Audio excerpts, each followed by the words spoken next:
भाई वो mutual fund और इंडेक्स फंड में जो है वो सारे इन्वेस्टमेंट नहीं करते, लेकिन जो जो भाई जो है वो इन्वेस्टमेंट करने का सोच रहे हैं या जो करते भी हैं वो अक्सर कंफ्यूज होते हैं कि म्यूचुअल फंड में लगाएं या इंडेक्स फंड में लगाएं। तो मेरे साथ में बहुत सारे साथी जो है जॉब करते हैं, मैकेनिकल लाइन की जॉब है, मैकेनिकल लाइन में मेरा बिजनेस है, दूसरा चैनल भी है प्रेस टूल मेकर के नाम पे। तो भाइयों ने दो तीन भाई उन्होंने अक्सर एक कॉमन सा सवाल मेरे से किया कि एक भाई आज मिले, उन्होंने बोला कि यार मैं 1000-1500 रुपये महीने का लगाना चाहता हूँ, मेरे को कोई ऐसी ऑप्शन बता कि मैं बीच में उस पैसे को निकलवा भी लूँ और कई बार अगर ज़रूरत पड़े, ज़्यादा इमरजेंसी पड़े तो मैं उस पैसे को निकलवा भी लूँ, और अगर जो है मैं लंबे टाइम के लिए लगा के रखूँ तो मेरे को एफडी से ज़्यादा पैसा मिल जाए, आरडी करवाने से ज़्यादा रिटर्न मिल जाए, मैं पीएफ में भी नहीं करवाना चाहता। तो कहाँ मेरा पैसा सही रहेगा, तो ऐसी ऑप्शन कहाँ रहेगी। और एक भाई उसने मेरे से सवाल किया कि भाई मेरे पास 70-80 हज़ार रुपये पड़ा है, मैं उसको कहाँ लगाऊं, कहाँ इन्वेस्टमेंट करूं। बेचारे की 7-8-10 हज़ार नौकरी है और 8-10 हज़ार रुपये सैलरी है, पंजाब के ये हाल है। ऐसी सैलरी मिलती है, चाहे बीटेक का चाहे डिप्लोमा हो, स्टार्टिंग में ऐसे ही मिलते हैं, ठेकेदारी ज़्यादा है, कॉन्ट्रेक्चुअल ज़्यादा है, तो ये हाल है पंजाब में। तो उसने बोला कि मेरे पास 60-70 हज़ार रुपये पड़ा है, मैं उसको कहाँ लगाऊं। तो जो पहले भाई थे उन्होंने बोला कि भाई मेरे पास देख, मैं ऐसी क्या ऑप्शन है कि जहाँ मैं पैसा लगाऊं और मेरे को जो है वो ऐसी कोई ऑप्शन बता कि इमरजेंसी मेरे को जरूरत पड़े मैं पैसा निकलवा भी लूँ, और अगर उसको पड़ा रहे हर महीने में 1000 रुपये, 1500-2000 रुपये लगाता रहो तो लंबे टाइम में अच्छा प्रॉफिट भी हो जाए। तो देखो भाइयों, एक होती है इन्वेस्टमेंट और एक होता है इमरजेंसी फंड। अगर आप अपनी इन्वेस्टमेंट को एज ए इमरजेंसी फंड भी लेके चलना चाहते हो तो सबसे बड़ी ऑप्शन है म्यूचुअल फंड और इंडेक्स फंड। मैं प्रेफर करता हूँ इंडेक्स फंड। इंडेक्स फंड क्यों, ये आपको पता लगेगा वीडियो के बाद में, वीडियो के लास्ट में। और जो है म्यूचुअल फंड के बारे में भी बात करेंगे। देखो क्या होता है, हमें जो है एफडी में अगर हम लोग पैसा लगाते हैं, आरडी में पैसा लगाते हैं, तो आज के टाइम 4.5 से 5% हमें इंटरेस्ट मिलता है।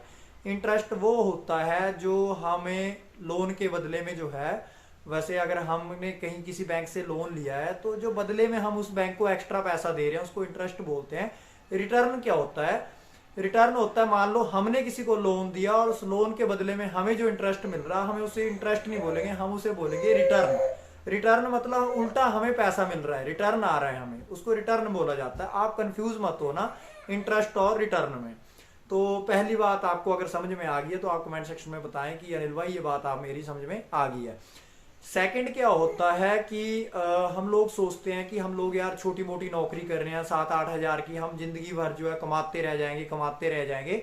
तो वॉरेन बफेट जी ने कहा था, उनका एक डायलॉग है वॉरेन बफेट जी का, बहुत फेमस है, कि अगर आपने सोते सोते पैसा कमाने का कोई जरिया नहीं सीखा तो आप उम्र भर गधे की तरह जो है वो लगे रहोगे, कमाते रहोगे और आपकी लाइफ सक्सेस नहीं होगी। अगर आपने ऐसा कोई तरीका इजाद नहीं किया कि आप सोते सोते पैसा कमा पाओ, ठीक है। तो इसके लिए जो है वो, अगर आपकी 8-10 हज़ार की सैलरी भी है तो मैं आपको एक तरीका बताता हूँ। पहले तो आप कोशिश करिए एक इमरजेंसी फंड आपके पास में हो।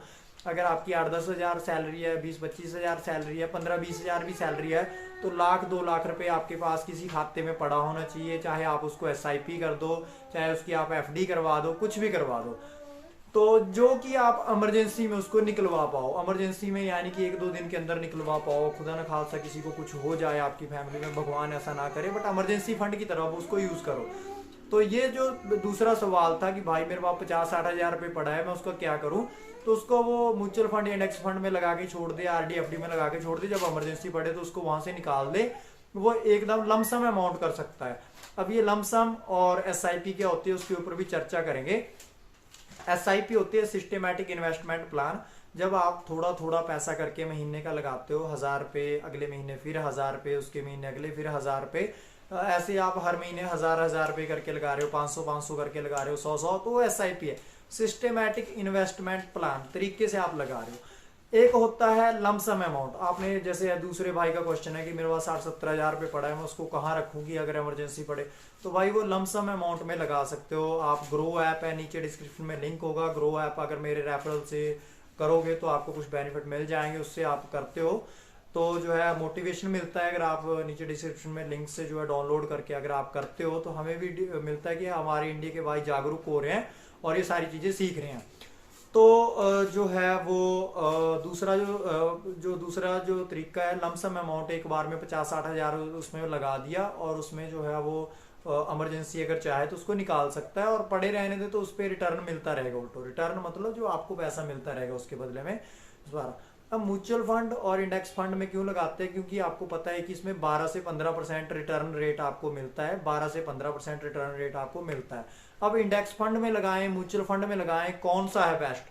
देखो कन्फ्यूजन के चक्कर में ऐसा नहीं है आज ही शुरू कर दो कल शुरू कर दो, लेकिन जितना जल्दी आप 20 से 30 साल की उम्र में 20 से 30 साल की उम्र में जितना जल्दी आप स्टार्ट करोगे, या 18 साल की भी अगर आप एज है तो जल्दी से 1000 रुपये आप शुरू कर दो।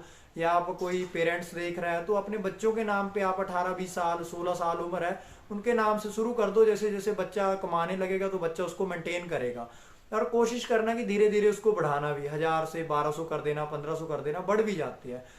तो म्यूचुअल फंड या इंडेक्स फंड कौन सा बेटर है? अगर आपको, मैं रिकमेंड करता हूँ इंडेक्स फंड। क्यों करता हूँ वीडियो के एंड में जरूर बताऊंगा आपको, वीडियो के एंड तक बने रहिए। म्यूचुअल फंड क्या होता है, जिन लोगों को स्टॉक मार्केट की नॉलेज नहीं होती, सबसे ज्यादा रिटर्न मिलता है स्टॉक मार्केट में। आप कितना भी कमा सकते हो, उससे भी ज्यादा रिटर्न चाहिए तो वो बिजनेस में मिलता है, वो अलग टॉपिक है, ठीक है। अब मान लो आपको स्टॉक मार्केट की नॉलेज नहीं है, आप मेरी तरह दिहाड़ी मजदूरी करते हैं, सारा दिन जो है नौकरी में लगे रहते हैं, फोन निकालने का आपको मौका नहीं मिलता, आप बिजनेस पर्सन हो, टाइम नहीं लगता, तो आप जो है इंडेक्स फंड या म्यूचुअल फंड में पैसा लगा सकते हैं। तो होता क्या है कि हम लोग क्या करते हैं, जो है एक मतलब म्यूचुअल फंड हाउस होते हैं तो उनको हम लोग पैसा दे देते हैं। उनको पैसा दे दिया कि भैया ये लो हम हमारे से हर महीने 1000 रुपये 2000, जैसे LIC है, हम उसको जो है वो पैसे देते हैं 4000 2000 6000 6 महीने की साल की। तो वो क्या करते हैं, LIC हो गया या बैंक हो गए, ये अपना जो पैसा होता है आगे शेयर मार्केट में लगा देते हैं। वहां से कितना कमाते हैं, 1 लाख पे 70,000 एक्स्ट्रा कमा लिया, 1 लाख का 1.5 लाख बना दिया 5 साल में, 1 लाख का 3 लाख बना दिया 5 साल में। तो वो तो बम्पर कमाते हैं, हमें बदले में कितना देते हैं। तो ये म्यूचुअल फंड हाउस ही बोला जाता है एक तरह से। म्यूचुअल फंड हाउस अलग होता है, फिर इनको DII बोला जाता है वैसे तो जो म्यूचुअल फंड हाउस होते हैं वो भी ऐसा ही करते हैं, मेरी जेब से आपकी जेब से सबसे पैसा लेते हैं, 1000 रुपये जिसे हम हर महीने देते हैं। तो सारे पैसे को लेके क्या करते हैं, उस पैसे को शेयर मार्केट में लगा देते हैं। शेयर मार्केट में लगाते हैं, बदले में वो शेयर मार्केट की नॉलेज रखते हैं, सारा दिन शेयर मार्केट देखते हैं। हमारे पास टाइम नहीं होता तो हमने अपना पैसा उनको दे दिया, भाई आप लगाओ, ये लो अपना पैसा, और मेरे को साल का 12% मिलना चाहिए। साल का यानी मैंने आपको 30 साल के लिए आपको पैसा दे दिया, 40 साल के लिए पैसा दे दिया, अब मेरे को हर साल 12% मिलना चाहिए। 30 साल बाद मेरे को 12% हिसाब से। और मैंने जैसे मान लो मुझे 1 लाख पे 12% 12,000 रुपये साल का मिला, तो मुझे उसके ऊपर भी रिटर्न मिलना चाहिए। इस चीज को कंपाउंडिंग कहते हैं। जैसे चक्रवृद्धि ब्याज होता है, तो जब आपके पैसे के ऊपर आपको जो रिटर्न आ रहा है, उस रिटर्न के ऊपर भी रिटर्न आ रहा है, आपका मूलधन मिश्र उसके ऊपर भी रिटर्न आ रहा है, तो उसको जो है कंपाउंडिंग कहा जाता है। ये सोच लो आप। तो जब आपने बोल दिया कि मेरे को इस तरह पैसा आना चाहिए, जो मैंने आपको पैसा दिया, जो मेरे को रिटर्न मिल रहा है, जो जितना अमाउंट इकट्ठा होता जाएगा, जितना पैसा इकट्ठा होता जाएगा विद रिटर्न विद इंटरेस्ट, उसके ऊपर भी मेरे को पैसा आना चाहिए। तो वो पैसा ले लेगा आपसे और आपको जो है वो होगा। अब वो चार्ज पे करता है, वो चार्ज लेता है इसका, वो 1% सालाना लेता है, उसको बोलते हैं एक्सपेंस रेशो। ये 1% हो सकती है, 0.8% हो सकती है। तो ये जो है जितनी कम होगी उतना आपके लिए फायदा होगा। मान लो अगर 1% है, आपका 1 करोड़ इकट्ठा हो गया 40 सालों में, आपकी मेहनत की कमाई 1 करोड़ रुपए इकट्ठा हो गया, और 11% 12% इंटरेस्ट आपको मिल गया, रिटर्न आपको मिल गया उल्टा। तो अब 1% आप लगा लो हर साल के हिसाब से कितना हो गया। मैं भी इसमें थोड़ा कंफ्यूज हूँ, आप देख लेना कि 1% होता है सालाना है या कितना है ये। तो म्यूचुअल फंड में एक्सपेंस रेशो ज्यादा होता है और एग्जिट लोड होता है। अगर आप साल में उसको छोड़ के चले जाते हो, तो साल का या 6 महीने में उसको छोड़ देते हो, तो उसका कुछ चार्ज कट जाता है। उससे पहले आप साल या 6 महीने से पहले उसको छोड़ते हो। तो हर म्यूचुअल फंड का अपना अपना होता है। ग्रो ऐप आप डाउनलोड करोगे नीचे डिस्क्रिप्शन लिंक से, आप वहां पे जो है देख सकते हो सारे म्यूचुअल फंड और इंडेक्स फंड। 2-4 वीडियो और भी आप देख लेना। तो ये, और इंडेक्स फंड में क्या होता है, एक्सपेंस रेशो कम होता है, क्योंकि उसमें उसको मैनेज करने का इतना ज्यादा खर्चा नहीं आता है। तो उसको एक्सपेंस का रेशो 0.2 मुश्किल से 0.2% रहेगा, 0.02 0.05% रहेगा। तो ऐसे रहता है, बहुत कम जो है वो एग्जिट लोड और जो अपना जो एक्सपेंस रेशो बहुत कम रहता है। इसलिए हम लोग इंडेक्स फंड में पैसा लगाते हैं। वो ज़्यादा सही रहता है। इंडेक्स फंड मैं रिकमेंड करता हूँ, ज़्यादा सही रहता है। और दूसरी चीज़, इंडेक्स फंड जो होता है लंबे टाइम में 35 साल 40 साल के लिए अगर आप पैसा लगा रहे हो, तो जो इंडेक्स फंड है वो म्यूचुअल फंड को जो है वो मतलब जो है वो बीट कर देता है। लंबे टाइम में इंडेक्स फंड सही रहते हैं, लंबे लॉन्ग टर्म के लिए म्यूचुअल फंड सही नहीं रहते हैं।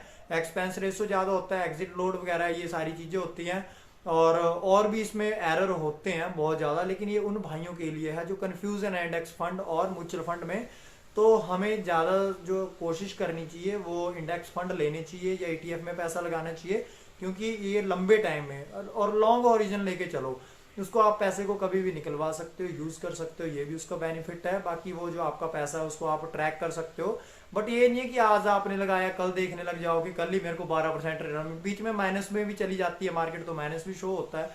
तो वो लॉन्ग टर्म अगर लगाना है 30 साल 35 साल, और कोशिश करो कि आपने 1000 लगाया, जब आपकी सैलरी बढ़ी, जब आपकी इनकम बढ़ी, तो आप अपना पैसा एसआईपी का आप अमाउंट बढ़ा दो। तो ये था आज का वीडियो में जानकारी कैसे लगी जरूर बताएं। आज के लिए बस इतना ही। Thanks for watching, bye bye.